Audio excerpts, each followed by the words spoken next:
I was born in 2001, and I was probably the last of the generation of kids and teenagers who grew up without spending all of their time glued to their phone. But sadly, in the modern world, children and young adults, teenagers, are glued to their phone, people are disconnected, people feel lonely. And now that I've quit social media and not scrolled for over 600 days, it's really changed my perspective on my childhood and the world and just the way things are moving, and it's so sad to see. So life was better before social media. Why?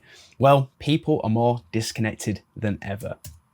Look at this picture that I'm showing you here on the screen. If you look at the 2000s, everyone's there, right? They're hugging each other, everyone is smiling, everyone's happy, everyone is together, they're present, they're in the moment, and they're just gonna remember this moment for the rest of their life. And then if you look to the picture on the right, there is a video of thousands of people, tens of thousands of people, all with their phones filming the event. And it's weird because even though everyone is now technically more connected from social media, it's so easy to message someone, it's so easy to let someone know what you're doing, to show people on Instagram and Snapchat your stories, what you're up to, where you are. Everyone is more disconnected than ever. Like, you look at these two pictures side by side and you see everyone's there, they're together with strangers, all laughing, all smiling. And then on the right hand side, everyone is in their own digital world, completely disconnected from each other. And that is so sad to see.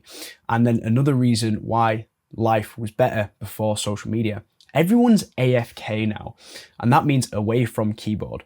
And that basically just means that people are like locked into their own little digital world. No one is aware. No one people watches anymore. No one smiles at each other. No one talks to strangers. Even like when I go for a walk in my hometown, I'll walk down the street and I'll smile at someone. You know, in the UK, there's a kind of this thing that you have to do where if you walk past a stranger, you usually just, "You're right, mate," like give them a little nod. And that just doesn't happen with younger people that I walk past. They're just glued to their phone, or it's weird to like look at someone else. They don't really know what to do. They're so disconnected. Everyone's AFK. And then when I walk past like an old lady or something who's carrying her shopping bags and she's going really slow, I'll like walk past, give her a little nod, smile, and then she smiles back. And it's just like a very brief, half-second moment in life, but it's so nice when people just smile at you. It's like getting that connection in, or people say good morning to you, like strangers and stuff, but it's always the older people. And I feel like since getting rid of social media, I've sort of grown more to appreciate that kind of level of like social interaction, you could say, because that just does not happen with people my age, because everyone is so AFK, locked in their own digital world. I mean, look at this video that I found of like a New York City subway, right? This train full of people, everyone is on their phone. There's even like some younger people there, older people. Every single person in this video is locked into their own little lives. No one is aware of anyone else around them, and no one actually cares about anyone else other than themselves. It's your phone, it's the social media apps that you have that is locking you in, taking your attention away from the rest of the world around you. And to me, that is just sad. So yeah, again, another picture here that I found. Look, everyone waiting in a line or something like that, spending this downtime, this free time to just, rather than building connections or speaking to people or even just thinking, right? I mean, this is one thing that I talk about quite a bit on this channel, but people don't have opportunity to even think. Like, since getting rid of social media, I've been able to grow this YouTube channel, work on this business, work on another like side project that I've got. And literally, I would not be able to do that if I didn't have time to think, right? I have to think about videos that I want to make. I have to think about like just life in general. Am I happy with where I am? People don't think these days. Like, you don't spend any free time that you have to just think. Like, waiting in a line like this is the perfect opportunity to just be like, okay, I can just be with my own thoughts now and just think. People don't think anymore, and because people spend that free time that they would have when they're going for a shit, when they're waiting in line, to go on the phone. Everyone's AFK. And what does this actually lead to? Well, it leads to increased loneliness because everyone is on their phone. No one is smiling at each other. Everyone feels disconnected, lonely. Social anxiety, okay? When I smile at a person who's like my age walking past me on the street, they don't really smile back. They kind of just go forward. And I'm not smiling like in a creepy way or anything. I'm just like, You right, mate? Like, you know, no one, they find it really awkward. It's like social anxiety. They're like, oh, there's a stranger there, you know, I can't speak to strangers. My parents told me from growing up I can't speak to strangers. You would like rather be on your phone and like in the comfort of Instagram and TikTok and Snapchat than like have to have any kind of social interaction. And it just creates this like social anxiety, this weird anxiety of speaking to strangers, speaking to people, leads to depression. Okay, I'm going to talk about this a bit later on in the video, but depression rates are up higher through the roof than they've ever been. And then lastly, like physical changes of like being on social media, like bad posture, myopia. So the bad posture comes from being hunched over like this all the time on your phone, and the myopia, that's nearsightedness. So that's like, you know, people looking at screens pretty much 20 hours a day for the whole day. Not 20 hours, you know, but like for most of the waking time of the day, it's creating like myopia. You can Google that. It's where you need to get glasses to fix it. Okay, what are some other reasons why life was better before social media? Well, this is the biggest point of this video that I really want to drive home, and this to me is the most concerning thing. But depression rates in young people is up, and it's higher than it's ever been, and it's on the rise as well. So this is something that I found this image today, and it brought back so much memories for me, very nostalgic. But this was my childhood, and this picture is a very specific place. It's not just a random park. This is where my parents would take me and my sister caravanning, and so like in my family we've been caravanning for years. Ever since I was a kid, we've always gone somewhere in the caravan. And this park that we go to, you know, I remember it fondly. Yeah, I used to love going here. It's weird seeing it now, man. But yeah, like my childhood was this, right? It was playing in this park, it was being outside, it was being social, playing with the other kids, playing on all the castle and the monkey bars. This image you might appreciate as well. Okay, so this is like the caravans that we used to stay in. This is the actual specific park that we stayed in as well. Those sticks that I put on the screen, I don't know if you're like me, if you're a guy, you probably get this a bit more, right? But you used to find sticks that looked like guns and used to like get really excited. Like I used to love finding sticks when I was a kid. And if they looked like guns, I would take them out and I would pretend to like shoot my friends and stuff. We'd all have these sticks, or maybe you had like a sword and you'd hit each other with the sword, right? Those are the good memories. I miss those times. I kind of wish now as a 23-year-old that I could just go to the forest, find a stick that looks like a gun and just fucking take it home, you know, polish it off, make it look all nice and shit.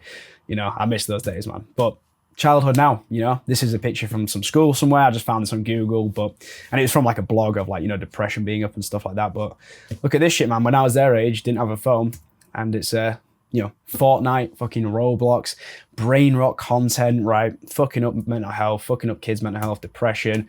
You know, fucking games like this. You see these ads sometimes on YouTube, whatever. You know, brain rot, just. Fucking, what even is this shit? You know what I mean? You've probably seen these before, but like this is the shit that kids do now. They play these games like where it's like, you know, TikTok related bullshit, you know, brain rot. And it's so sad because it's like, yeah, their best friend is their phone. You know, kids now, their best friend is their phone. And this isn't just kids, it's like teenagers, young adults, you know, just spending their entire life glued to their phone. And what's the result of this? Higher depression rates in kids, you know, young adults, older adults, you know, depression just increasing ever since the introduction of, well, social media really took off. This is from 2010, you know, all the way to 2017, which is about right, isn't it? You know, that's when social media really took off in 2017. I think TikTok, did it come about in like 2018, but then really took off in COVID, is that right? You know, it's just, it makes sense, you know. I think that little dip in 2020 was when COVID came and the depression maybe decreased a bit because, I don't know, people were at work and stuff like that. But yeah, it's sad, man. It is sad. So depression rates are up. So this is a huge, huge issue. You know, nearly 10% of the population being depressed. That's not good. Okay, so something needs to change. So what can we do to help this? What can you do? What can I do? Well, firstly, what I did was quit social media. Okay, when I was learning about this kind of stuff and I really got into it and how bad social media is, I decided to quit social media. So get off your phone. Go outside, go for walks, go to the gym, work on fitness, be in the sun, go traveling, do anything. Fucking get outside. All I'll say is get into nature, get into the sun. Don't be on your phone. Don't be sat inside all day, okay? And why? Because you become an example, okay? So with your friends and your family and maybe your younger siblings or maybe even older siblings, but you might have someone that you know in your life who is glued to their phone. They're always on the phone watching YouTube, watching TikTok, and you might think that's a little bit sad because if you're a fan of this channel, you probably have quit social media, or you probably want to quit social media, and you kind of see your friends and your siblings or whatever, and they're just glued to their phone. Well, you need to become that example for them, okay? You need to get rid of social media yourself. You need to learn about this kind of stuff. Take the information I've given you in this video, how bad it is, and use that as an example to give to your friends, to your siblings, and try and get them to come off social media, especially if they're younger, right? If you have children or kids or whatever, and they're glued to the iPad, they're being raised by the iPad. I don't have kids myself, right? So I'm going to be totally honest with you. I don't know how hard it is to raise kids. I'm assuming it's very difficult. I obviously know that, but I don't have kids myself. But one thing I'll say is we can see from the data, we can just see from my personal experience being, from childhood and stuff like that, that life is better without the technology, the social media, the screens, the scrolling. It is just better. It's better for your mental health. It's better for your development, your social skills, everything, memories that you create, everything. You don't want your kids or your siblings who are young to have their memories, their childhood memories, be Roblox, Fortnite, right? You don't want that. That's not the way that I think people should live, okay? And that's pretty much it, okay? That's all I've got for you in this video, is just preach this message, understand why I think that this is a healthy change for humanity in general. And that's my goal. That's my goal with this YouTube channel. It started out as like just self-improvement in general, but recently I've really decided that this is probably the biggest goal for me in terms of the experience I've got in it. I've been off social media for 614 days now, right? I quit on 1st of July 2023. So it's been over 1.5 years since I have had social media, and it's really changed my perspective on the world. It's changed my perspective on my childhood. I'm so grateful to have had that childhood where we went caravanning and went camping and went out into the forest and got the sticks and was like playing with all my friends and stuff, such fond memories. And it's just so sad to see that that is kind of slipping away in society. And yeah, hopefully I can just be a small change in that, because I don't think that's a good direction that we're going in. So hopefully you can sort of relate to this message and you kind of understand where I'm coming from with this, and you can help in some way, okay? So yeah, that's pretty much all I've got for you today, mate. Thank you so much for watching this video. I'd really appreciate if you left me some feedback in the comments, or maybe even just give me some feedback on what your thoughts are on this topic of social media, especially with young people and children sort of being addicted to social media and screens, and what you think the best thing is that we can do about that to actually help that situation. Okay, bro, thank you so much for watching, and I'll see you in the next one. Bye.